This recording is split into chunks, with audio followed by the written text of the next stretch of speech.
loved you in all the seasons you've been in. Thank you. You've been a shining character in each one of them. I actually had a couple of questions, kind of theories about things, and since kind of you're on the inside, you might have heard something. The first one is, I'm just curious, what is the relationship, if you know, between Murder House and Hotel Cortez that would actually keep people inside once they die? What is that metaphysical thing keeping them there? Well, you know, I mean, having come from the land of True Blood, where Alan Ball famously said, we just make this shit up, I don't know.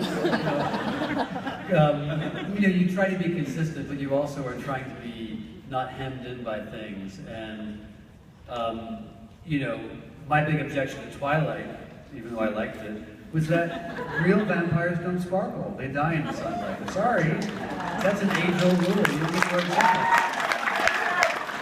So there are some rules you've got to obey. So I think the rule about the ghost being confined to a building is a rule that they decided early on, just one you had to obey. That has made it more interesting if spirits are locked to a place. And I don't know, it's nice to have some sort of boundary or some sort of, you know, break on the world, because God knows there don't seem to be any other rules. I mean, the joke in American Horror Story always was, you died? Don't worry, you'll come back. You'll come back in a flashback, you'll come back as a ghost. Who knows when you'll come back? You'll be revived. When I died in Coven, I was like, oh, I thought I had 10 episodes in my contract. Oh, wow.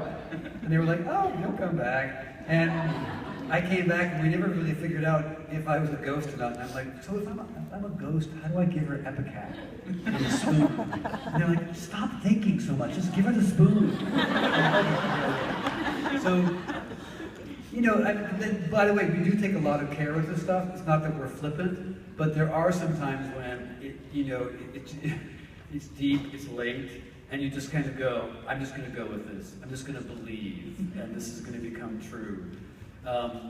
You know, as far as the Murder House Cortez connection, my favorite one was Marcy the Realtor. The fact that she came back, and the fact that she died in the Cortez, that was fantastic. I love the fact that Queenie showed up from Coven in that. You know, I love Leanne Grossman's, you know, thing between season 2 and season 4. Freak Show, I thought that was fantastic.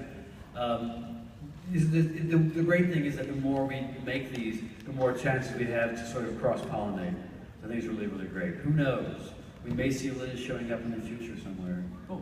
That'd be cool. And then what's your take on the fan theory that each season is representative of a 7 deadly sin? I think they should come and work for us. My name is Storm, I'll give you my number later. Hi, I was just wondering, for you, for every season, how did you prepare? Did you guys go like search the internet for Murder House, Asylum? How did you guys prepare for each season? You know, we try to have conversations with Ryan and the writers. I try to, when I can, have a debrief with the writers just to see what they'll tell me. We bug them, we text them, we email them, we call them and try to get clues. When you read a script, you get a lot of clues. That really helps. We don't always know where we're heading, but we can kind of suss them out and get a general idea. You know, there's always research you're going to do. When I was doing Larry as a burn victim, I did a lot of research on burns, what that actually does to a person and how burns affect a person's psyche. When I was doing Spalding, I didn't speak on set. So my research became the active act of not speaking. And that began to affect the way I interact with the other actors. When I was Liz, I only came to set dressed. I never showed up as a male. If I was on set, I was dressed as Liz. I behaved appropriately because it's easier for me to feel what I'm going to be feeling.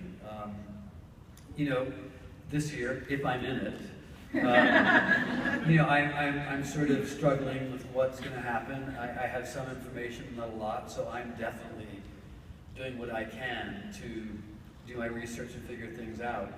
Sometimes you're playing a character that you understand and know, and sometimes you don't know them as well. You know, I was doing Stanley from Freak Show.